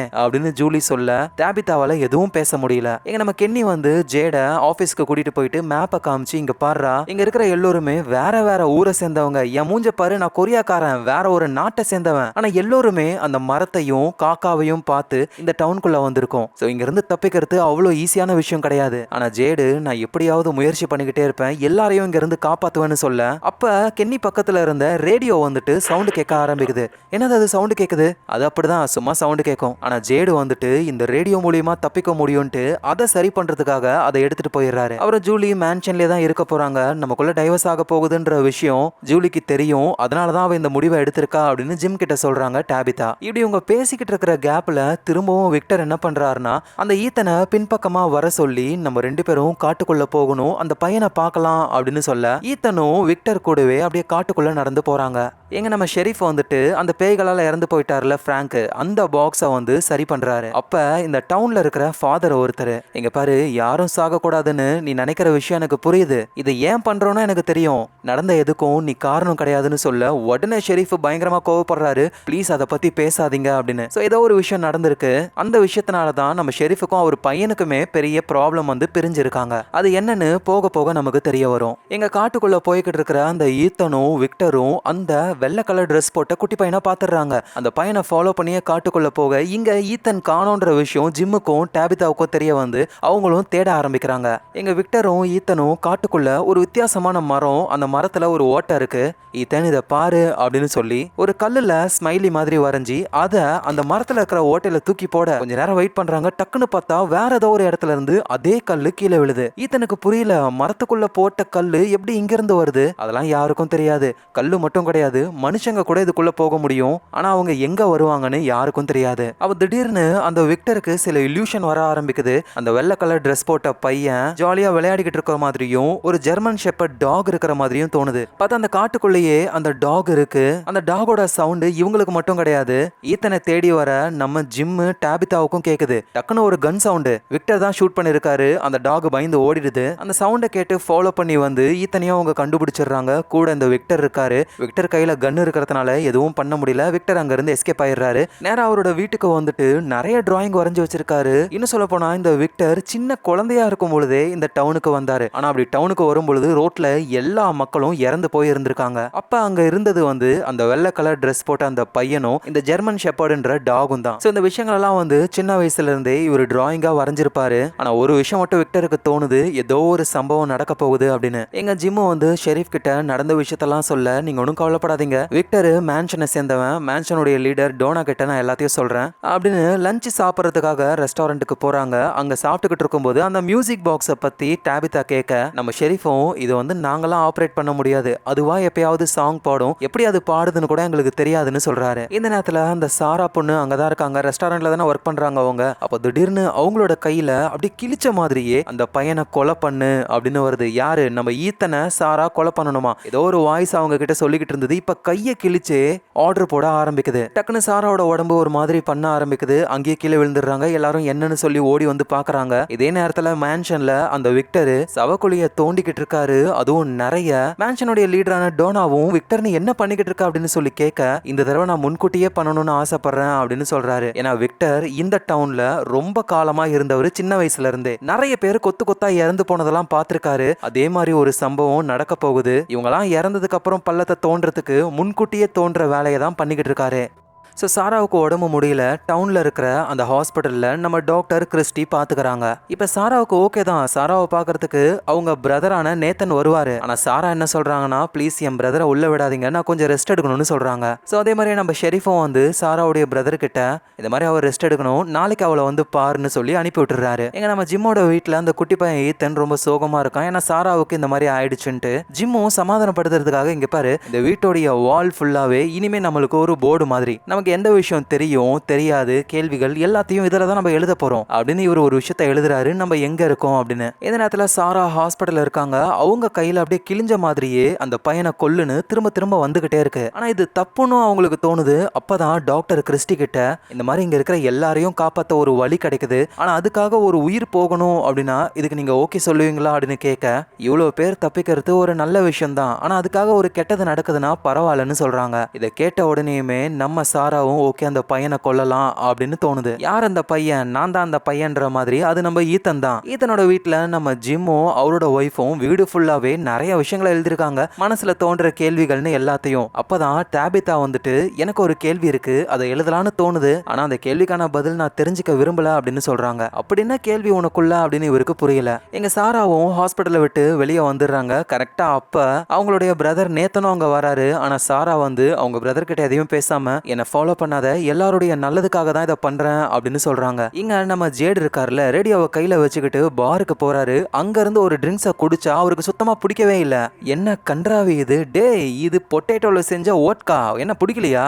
எது பிடிக்கலையாவா? கொஞ்சம் விட்டு இருந்தா கக்கி இருப்பேன். ஆமா அவங்க எல்லாருக்கும் என்ன ஆச்சு, தப்பிக்கணும்னு கொஞ்சம் கூட எண்ணமே இல்லையா உங்களுக்கு? அப்பதான் அந்த பாரோடைய ஓனர் மாதிரி இருக்கிறவரு, இங்க பாரு நாங்களும் தப்பிக்க முயற்சி பண்ணோம், உனக்கு இந்த ஸ்க்ராடிஞ்சர் கேட் பத்தி தெரியுமா? ஒரு பாக்ஸ்குள்ள ஒரு கேட் இருக்கும், உள்ள பாய்சனும் இருக்கும். இருக்கும். நம்ம அந்த பொட்டியை திறக்கிற வரைக்கும் அந்த கேட்டு உயிரோடவும் இருக்கும், இறந்து போன நிலைமையிலயும் இருக்கும். அதே மாதிரி தான் வெளி உலகத்தை பொறுத்த வரைக்கும் நம்ம உயிரோடவும் இருக்கும், இறந்து போயும் இருக்கும் ஒரே நேரத்துல. நீ தான் ரேடியோ வச்சிருக்கியே, அதை எவ்வளவோ ட்ரை பண்ணி பார்த்தாச்சு, ஒர்க் பண்ண வைக்க முடியல. நீ ஏதாவது பண்ணி வெளியே இருக்கிறவங்க கூட பேச முடியுமான்னு பாரு அப்படின்னு சொல்றாரு. ஸோ ஜேடுக்கும் இந்த இடத்துலயே ஒரு வாழ்க்கையை வாழணும்னு விருப்பமே கிடையாது, ஏதாவது ஒன்று பண்ணி தப்பிக்கணும்னு தான் தோணுது. இந்த நேரத்தில் அந்த சாரா வந்து நம்ம ஈத்தனுடைய வீட்டுக்கே வந்து இந்த மாதிரி ஒரு பண்ணை வீடு எனக்கு தெரியும், அங்க நிறைய விலங்குகள்லாம் இருக்கும், ஈத்தனை நான் கூட்டிட்டு போலாமான்னு சொல்லி கேட்க நம்ம டேபிதாவும் நானும் கூட வரேன் அப்படின்னு 3 பேரும் போக ஆரம்பிக்கிறாங்க. இந்த நேரத்தில் நம்ம ஷெரீஃப் இருக்கார்ல, அவர் ஒரு இடத்துக்கு போறாரு. அங்க ஒரு சமாதி இருக்கு, அது ஷெரீஃபோட ஒய்ஃபோட சமாதி தான். அங்க அவரோட ஒய்ஃப் கிட்ட பேசுற மாதிரியே இங்க பாரு,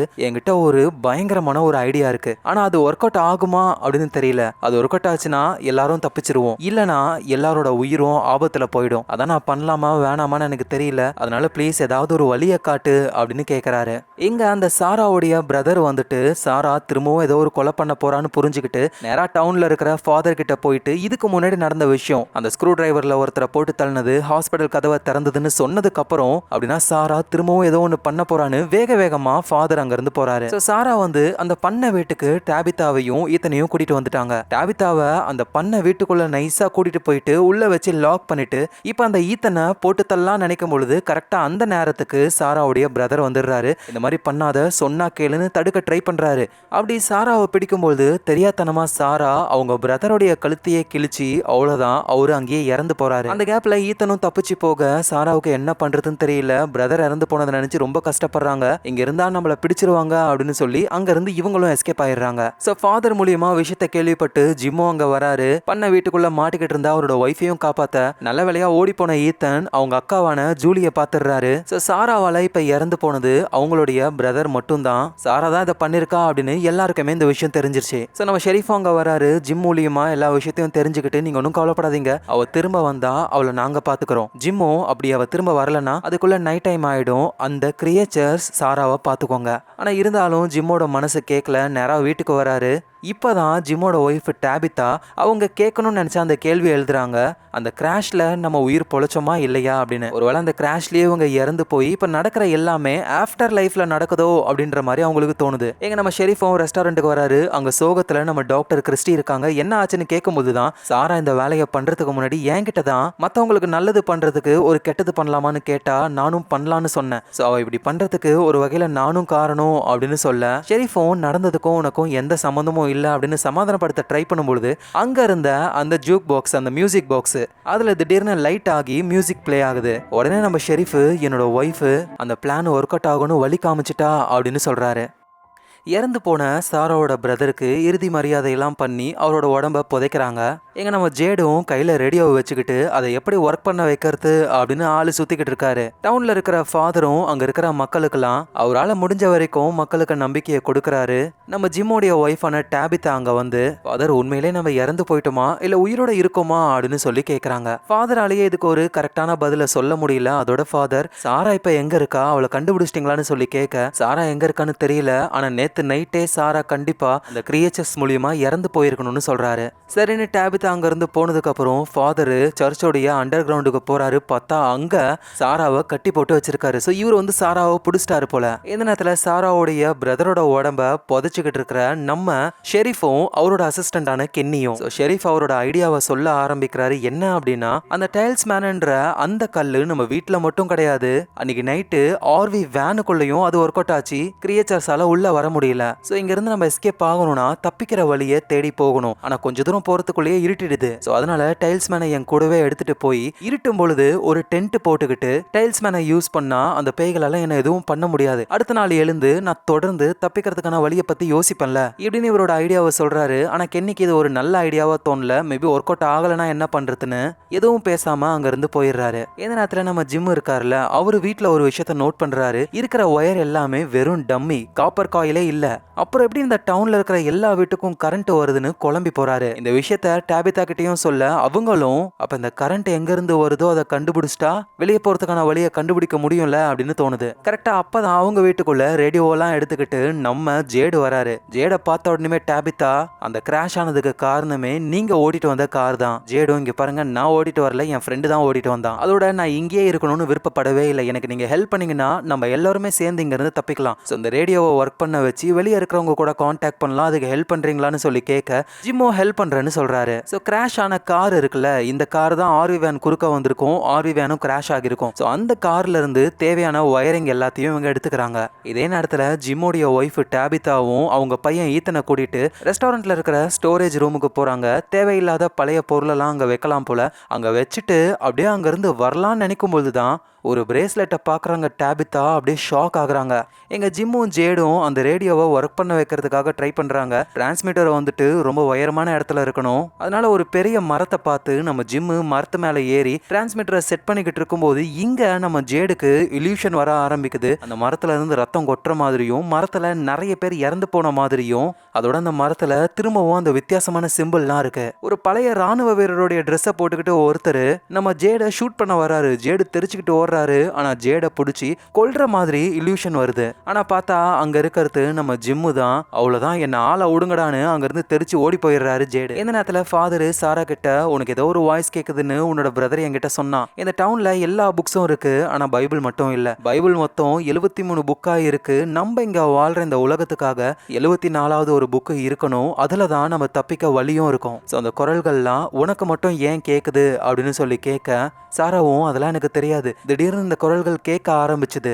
இந்த டவுனை விட்டு என்னையும் என் பிரதரையும் வெளியே போக வைக்கிறதுக்கு ஹெல்ப் பண்றேன்னு சொல்லிச்சு. அது சொன்னதை கேட்டுதான் இது எல்லாத்தையும் பண்ண அப்படின்னு சாரா சொல்றாங்க. உடனே ஃபாதரும் உனக்கு கேட்கிற இந்த குரல்லாம் கற்பனையா இருந்தா ஒன்னும் பண்ண முடியாது, ஆனா ஒருவேளை உண்மையா இருந்தா சாரா நீ ஒரு ஸ்பெஷல்.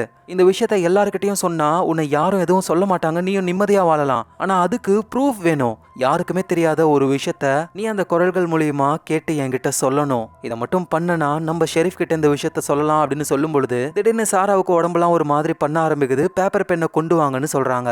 எங்க நம்ம ஜிம்மும் மேல டிரான்ஸ்மிட்டரை செட் பண்ணி விட்டுட்டாரு. ரேடியோ ஒர்க் ஆகுதான்னு செக் பண்ணும் பொழுது அந்த பக்கத்துல இருந்து சிக்னல் வருது, ஆனா ரொம்ப வீக்கா இருக்கு. எங்க ரெஸ்டாரண்ட்ல நம்ம ஜேடு இருக்காருல, அவரு அவர் பார்த்த அந்த வித்தியாசமான சிம்பிளை திரும்ப திரும்ப வரைஞ்சுக்கிட்டே இருக்காரு. இதை பாக்குற ரெஸ்டாரண்ட்ல ஒர்க் பண்ற நம்ம கென்னியோடைய அம்மா இதே மாதிரி நான் ஒன்னு இதை பார்த்திருக்கேன்ட்டு ஸ்டோரேஜ் ரூமுக்கு கூட்டிட்டு போயிட்டு காட்டுறாங்க. ஒரு புக்கு ஒன்னு இதே சிம்பிளை வேற யாரோ வரைஞ்சிருக்காங்க. எங்க சாராவும் பேப்பர் பென்னுல எழுதிட்டாங்க, நீங்க முதல்ல இந்த இடத்துக்கு வரும்பொழுது ஏதோ ஒரு விஷயத்த மறைச்சிங்க, அதை அதுங்க பார்த்துருக்குங்க.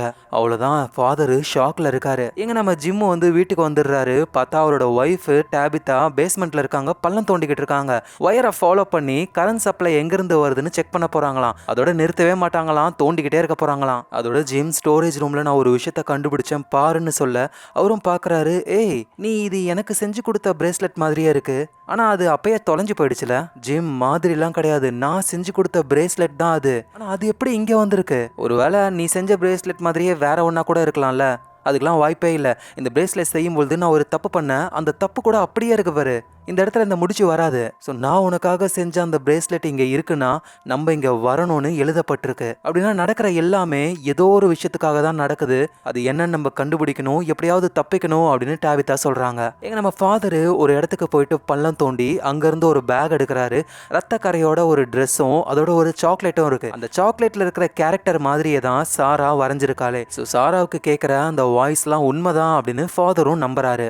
ஸோ நைட் டைம் ஆகுது, எல்லோருமே அவங்கவுங்க ரூம்குள்ளே இருக்காங்க. ஆனால் மேன்ஷனில் இருக்கிற ஒரு பர்சனு அப்படியே மெதுவாக ஜன்னல் கிட்ட வராரு. அங்கே ஒரு கிரியேச்சர் இருக்கு, ஒரு பொண்ணு மாதிரி கையில் பூவை வச்சுக்கிட்டு, எனக்காக தானே இந்த ஃப்ளவரை வச்ச, ரொம்ப நல்லா இருக்கு, உனக்கு அது பிடிக்கும்னு எனக்கு தெரியும் அப்படின்னு இவர் பேய்கிட்ட பேசிக்கிட்டு இருக்காரு. அடுத்த நாள் ஆகுது, மேன்ஷன்ல ஒரு பார்ட்டி நடக்க போகுது போல. அந்த ஃபாத்திமான்ற பொண்ணு இங்க 1 வருஷம் ஆயிடுச்சு. ஸோ அதனால பார்ட்டி இதை செலிப்ரேட்டிங் சர்வைவல்னு சொல்றாங்க. எங்க நம்ம ஃபாதர் இருக்கார்ல, அவரு ஷெரீஃபை கூப்பிட்டு உங்ககிட்ட ஒரு முக்கியமான விஷயம் பேசணும்னு சொல்ல, ஷெரீஃபும் நானும் உங்ககிட்ட ஒரு முக்கியமான விஷயம் சொல்லணும், எங்க இருந்து தப்பிக்கிறதுக்காக நான் டேல்ஸ்மேன் கல்லை எடுத்துக்கிட்டு காட்டுக்குள்ள போய் நைட் டைம்ல டென்ட் போட்டனா அந்த டென்ட் என்ன காப்பாத்தும். ஸோ இப்படியே நான் காட்டை தாண்டி வெளியே ஏதாவது ஹெல்ப் கிடைக்குமான்னு பார்க்க போறேன். ஆமா, நீங்க ஏதோ ஒரு முக்கியமான விஷயம் சொல்லணும்னு சொன்னீங்களே. ஸோ ஃபாதரும் விக்டரும் அவரு புதைச்சு வச்ச அந்த பேக்கை காட்டுறாரு. ரத்த குறையோட ஒரு சட்டை, சாக்லேட்லாம் இருக்கு. ஃபாதர் என்ன இதெல்லாம் அப்படின்னு சொல்லி கேட்க, இந்த டவுனுக்கு நான் வரும்பொழுது புதைச்சு வச்ச பேக் இது. ஒரு சின்ன பையனை அபியூஸ் பண்ண ஆளை அடிச்சு போட்டு நான் வரும்பொழுது தான் இந்த டவுன்ல மாட்டிக்கிட்டேன். இது யாருக்கும் தெரியக்கூடாதுன்னு புதைச்சு வச்சேன். ஆனா இதை கரெக்டா சாரா சொல்றா. ஷெரீஃபும் எனது சாராவா?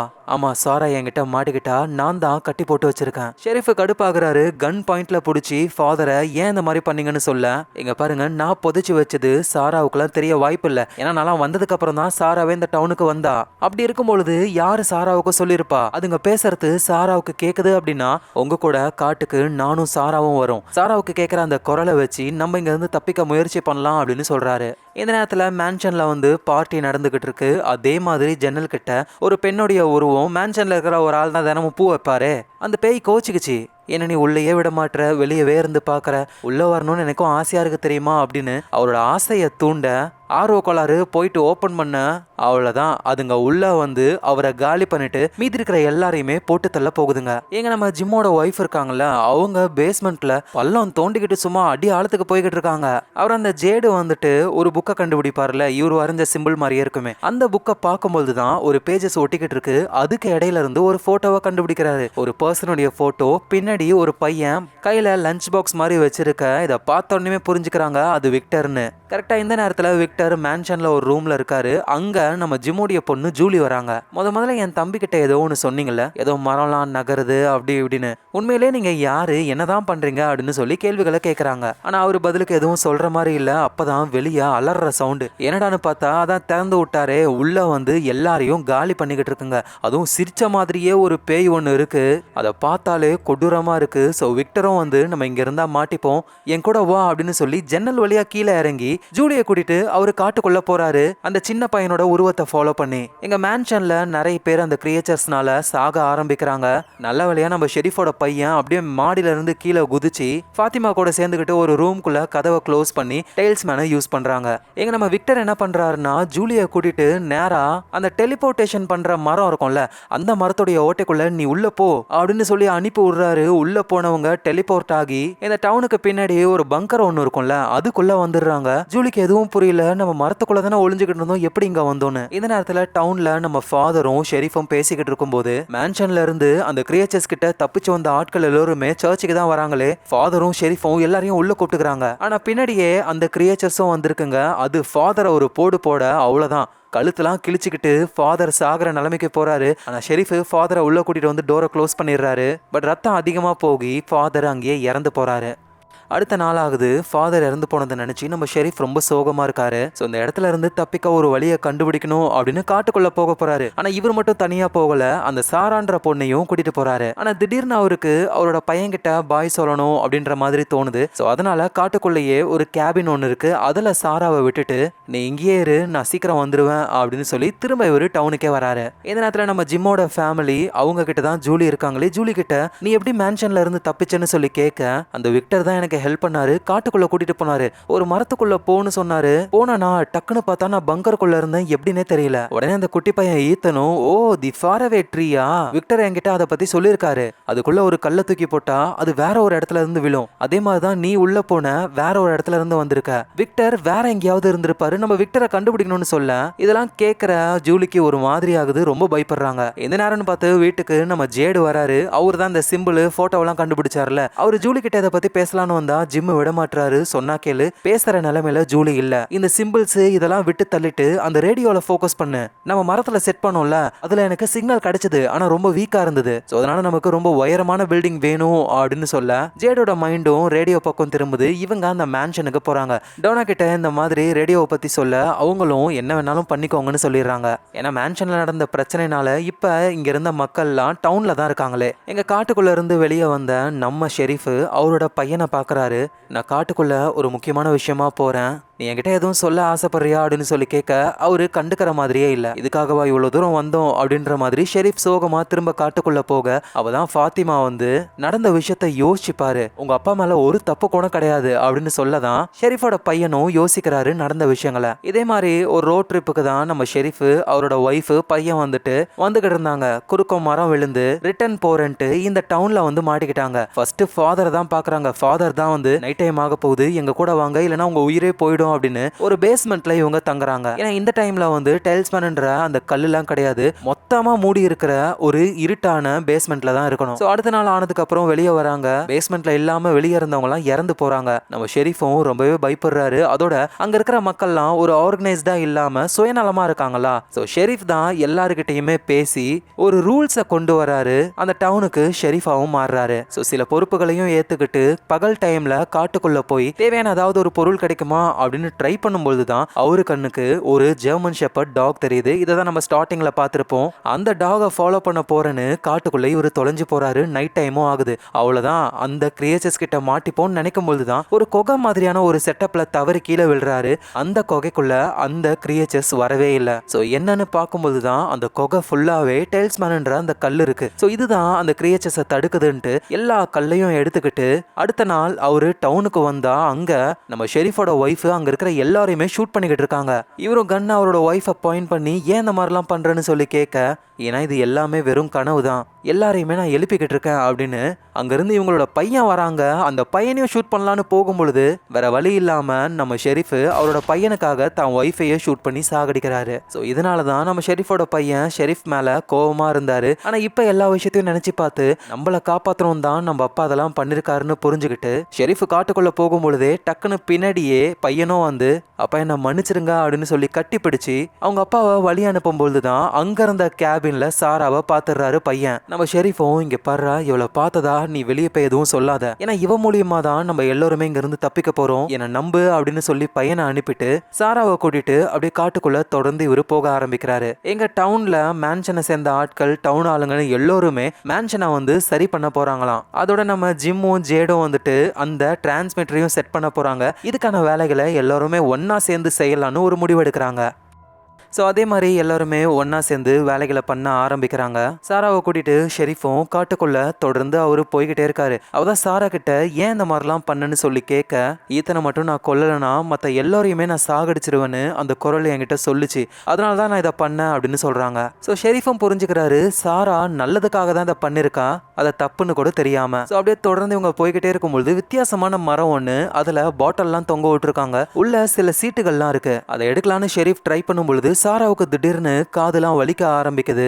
இப்ப கதை டவுனுக்கு போகுது. நம்ம ஜேடும் ஜிம்மும் அந்த ரேடியோ ஒர்க் பண்ண வைக்கிறதுக்காக நிறைய பேட்டரிஸ் எல்லாம் எடுத்திருக்காங்க. ஆனா அதுல சார்ஜே இல்ல. சோ அதை எப்படியாவது திரும்ப சார்ஜ் பண்ணும், ஏதாவது வழி இருக்குமான்னு யோசிக்கிறாங்க. நம்ம ஜிம்மோட ஒய்ஃப் அவங்களுடைய பசங்களான ஜூலி, ஈத்தன், இவங்க விக்டர் வரைஞ்ச அந்த டிராயிங் எல்லாம் பார்க்கும்போது தான் ஈத்தன் சொல்றான், இது எல்லாமே ஒரு ஸ்டோரி தான், இதை நம்ம கரெக்டாக புரிஞ்சுக்கிட்டா அடுத்தது நம்ம என்ன பண்ணணும்னு நமக்கு தெரிய வரும். ஸோ டேபிதாவும் அந்த டிராயிங் எல்லாம் பார்க்கும்பொழுது ஆட்கள் இறந்து போன மாதிரி டிராயிங் இருக்கா, ஸோ அதனால பசங்களை இதுக்கு மேலே நீங்கள் இதை பார்க்காதீங்கன்னு சொல்லிடுறாங்க. ஸோ நைட் டைமும் ஆக போகுது. இந்த தடவை நம்ம ஷெரீஃபுக்கு பதிலாக கென்னி தான் வந்து ஃபுல் பொறுப்பில் இருக்காரு. பெல் அடிச்சுக்கிட்டே எல்லாரையும் வீட்டுக்குள்ளே போக சொல்றது அவர் தான். எங்கள் காட்டுக்குள்ள நம்ம ஷெரீஃபும் சாராவும் ஒரு டென்ட்டுக்குள்ளே இருக்காங்க. டைல்ஸ்மேன் கல்லை தொங்க விட்டு மயக்கத்துல இருந்து சாராவும் கண்ணை முழிச்சு எழுந்துக்கிறாங்க. பாட்டில நான் எடுக்க ட்ரை பண்ணும்பொழுது நீ வழியில துடிச்ச, என்ன ஆச்சுன்னு சொல்லி இவர் கேட்க, அதெல்லாம் இருக்கட்டும் அந்த பாட்டிலுக்குள்ள என்ன இருந்தது, அதுல 1864 ஏதோ ஒரு வருஷம் தான் போட்டிருக்கு, அதை எதுக்கு பாட்டில்ல கட்டி தொங்க விட்டுருக்காங்கன்னே தெரியல. உடனே சாராவும் நம்ம இங்க இருந்து போயே ஆகணும், என் காதுல ஒரு குரல் கேட்டது, ஒரு பெண்ணுடைய குரல், இந்த காட்டுக்குள்ள நான் உங்களை வரவிட்டிருக்க கூடாது, ஏன்னா அந்த பேய்களை விடவே மோசமான விஷயங்கள் இந்த காட்டுக்குள்ள இருக்கு, சீக்கிரம் திரும்பி போங்க மிஸ்டர் ஃபிஷ் அண்ட் லவ் கிட்ட சொல்லு அப்படின்னு அந்த குரல் திரும்ப திரும்ப சொல்லி இருந்ததுன்னு சொல்ல எங்க நம்ம ஷெரீஃப் ஷாக் ஆகுறாரு. ஏன்னா மிஸ்டர் ஃபிஷ் அண்ட் லவ்ன்றது அவரோட ஒய்ஃப் தான் செல்லமா இவரை கூப்பிடுவாங்க. ஸோ ஷெரீஃபோட ஒய்ஃப் தான் சாரா மூலியமா திரும்ப வீட்டுக்கு போங்கன்னு சொல்றாங்க. ஆனா இப்ப நைட் டைம் ஆயிடுச்சு, வெளியே யாரோ இருக்கிற மாதிரி சவுண்ட் கேக்குது. இவங்க டென்ட்டையே பிடிச்சி ஒரு ஆட்ட ஆரம்பிக்குதுங்க. திடீர்னு எல்லாமே நார்மல் ஆகுது. சடனா அப்படியே ஒரு வெளிச்சம் வர இவங்க ரெண்டு பேருக்கும் என்ன நடக்குதுன்னே சுத்தமா புரியல. இந்த நேரத்தில் டவுன்ல எல்லாருமே சேர்ந்து ஒரு வழியா அந்த டிரான்ஸ்மிட்டரை ஒரு பெரிய டவர் மாதிரியே கட்டிட்டாங்க. அதோட பவருக்கு என்ன பண்றது அப்படின்னு யோசிக்கும் போதுதான் ஜேடுக்கு ஒரு ஐடியா தோணிருக்கு. என்னன்னா இந்த டவுனுக்கு எங்க இருந்து பவர் வருதுன்னே தெரியல, ஆனா எல்லா ஃபியூஸ்லயும் பவர் இருக்கு, ஒயர் மூலியமா அதுல இருந்து கரண்ட் எடுத்து பேட்டரியை நம்மளால சார்ஜ் பண்ண முடியும்ட்டு அப்படி சார்ஜ் பண்ணி அந்த ரேடியோவையும் ஒர்க் பண்ண வைக்கிறாங்க. ஸோ நம்ம ஜிம்மும் ரேடியோல பேசுறாரு. அந்த பக்கம் இருந்து ரெஸ்பான்ஸ் வருது. ஜிம்முக்கு ஒரே சந்தோஷம், இவங்க இருக்கிற லொகேஷன்லாம் சொல்லி காப்பாற்ற யாரையாவது அனுப்புங்கன்னு சொல்லும்போது தான் பேசுறது ஜிம்மு தானே அப்படின்னு கேட்க அவ்வளோதான் ஜிம்முக்கு தூக்கி வாரி போடுது. ஆமா நீங்க யாரு? உன்னோட ஒய்ஃப் டேபிதா அந்த பள்ளத்தை தோண்டி இருக்க கூடாது அப்படின்னு சொல்ல ஜிம்மோட ஒய்ஃப் அந்த பள்ளத்தை தோன்றாங்கல்ல பேஸ்மெண்ட்ல, அது இவங்களுக்கு மட்டும் தான் தெரியும். ஆனா ரேடியோல பேசுற இந்த ஆளுக்கு எப்படி தெரியும்ட்டு டக்குன்னு வேகமா அவரோட வீட்டுக்கு தான் போய்கிட்டு இருக்காரு. எங்க டேபிதா வந்துட்டு பள்ளம் தோண்டி கிட்டத்தட்ட தர மாதிரி ஒரு சர்ஃபேஸ் அதையும் உடைக்கலான்னு ட்ரை பண்ணும்போது தான் டக்குன்னு அது கிராக் ஆகுது, உள்ள கீழே போய் விழுறாங்க. அந்த இடத்துல தான் நம்ம விக்டர் இருக்காரு. டேபிதாவும் நம்ம எங்க இருக்கோம், நீ எப்படி இங்க வந்தன்னு சொல்லி கேட்க அந்த ஒயிட் கலர் ட்ரெஸ் போட்ட பையன் தான் நீ இங்க வருவன்னு என்கிட்ட சொன்னான். அதோட நம்ம இப்ப இருக்கிறது அந்த கிரியேச்சர்ஸ்லாம் தூங்குற இடம், நம்ம சீக்கிரமா இங்க இருந்து போகணும் அப்படின்னு வேகமா அங்க இருந்து தப்பிக்கிறாங்க.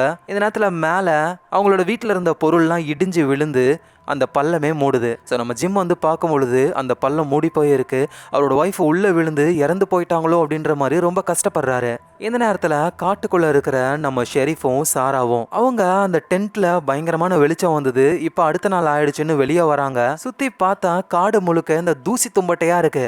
இதெல்லாம் எப்படி வந்ததுன்னு இவருக்கு ஒன்றும் புரியல.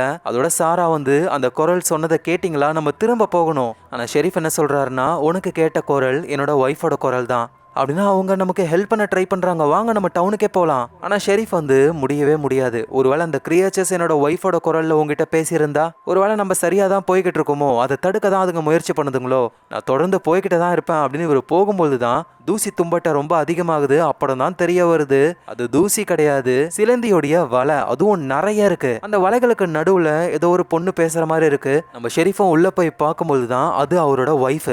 காப்பாற்ற ட்ரை பண்றாரு. டக்குன்னு பார்த்தா சிலந்திகள்லாம் அவரை கடிச்சு பயங்கரமா வலிக்குது அவருக்கு. ஸோ அங்கிருந்து வேகமா அவங்க எஸ்கேப் ஆகி வந்துடுறாங்க. கொஞ்சம் தூரத்துலேயே அவரோட மனசு உடஞ்சி போயிடுது. ஏன்னா ஒய்ஃப் எல்லாம் பார்த்துருக்காருல, அதனால நீ மட்டும் தப்பிச்சு டவுனுக்கு போ, நான் ஏதாவது ஒன்று பண்ணிக்கிறேன்னு சொல்ல சாரா வந்து உங்களை விட்டுட்டு நான் எங்கேயும் போக மாட்டேன்ட்டு ஷெரீஃப் கூடவே அவங்க வராங்க. ஸோ தொடர்ந்து அவங்க போய்கிட்டே இருக்கும்போது தான் ஒரு இடத்துல நோட் பண்றாங்க, ஒரு லைட் ஹவுஸை பார்க்குறாங்க. அந்த லைட் ஹவுஸோட வெளிச்சம் தான் இவங்க டென்ட்ல இருக்கும்பொழுது பட்டிருக்கோம். ஸோ இப்போ மழையும் பெய்ய ஆரம்பிக்குது. இந்த காடு இவங்க நினச்சதை விடவே ரொம்ப பயங்கரமாக இருக்குது. ஸோ வேகமாக இவங்க தப்பிச்சே ஆகணும். அப்போ தான் சாராவோட கண்ணுக்கு அந்த ஒயிட் கலர் ட்ரெஸ் போட்டிருக்கிற அந்த பையனோட உருவம் தெரியுது. அந்த உருவம் இவங்களை த ஃபாரவே ட்ரீ, அந்த டெலிபோர்டேஷன் ட்ரீக்கு கூட்டிகிட்டு போகுது. ஸோ அதுக்குள்ளே போனால் நீங்கள் தப்பிக்கலாம் அப்படின்னு அந்த பையன் சொல்ல சாராவும் இதை புரிஞ்சுக்கிட்டு ஷெரீஃப் சொன்னா கேளுங்க, இதுக்குள்ளே போனால் நம்மளால தப்பிக்க முடியும் அப்படின்னு ஷெரீஃபை முன்னாடி அனுப்ப அந்த ட்ரீக்குள்ளே போனாலே டெலிபோர்ட் ஆகிடுவாங்கல்ல. நம்ம ஷெரீஃப் இப்போ டெலிபோர்ட் ஆகி ஒரு சின்ன கிணறோடைய அடிவாரத்துக்கு வந்துடுறாரு. நல்ல வழியா உள்ள தண்ணி இல்லை. இவரும் லைட்டரை ஆன் பண்ணி பார்த்து நான் எங்க இருக்கேன் அப்படின்னு புரியாம குழம்பி போறாரு. இந்த இடத்துலயே இந்த சீசன் 1 முடியுது. ஸோ இந்த சீசன் 1ல வந்து நமக்கு புரியாத நிறைய விஷயங்கள் இருக்கு. அடுத்தடுத்த சீசன்ல 1 by 1 நமக்கு எல்லாத்தையும் ஓப்பன் பண்ணுவாங்க. ஸோ அடுத்தடுத்த சீசனை தொடர்ந்து நம்ம பார்க்கலாம். ஆனா அதுக்கு நீங்க உங்க ஃபிலிம் ரோலை ஞாபகமா சப்ஸ்கிரைப் பண்ணி உங்க சப்போர்ட்டை கொடுங்க. நாளைக்கு நம்ம வேற லெவல் வீடியோல பார்க்கலாம். Lots of love guys.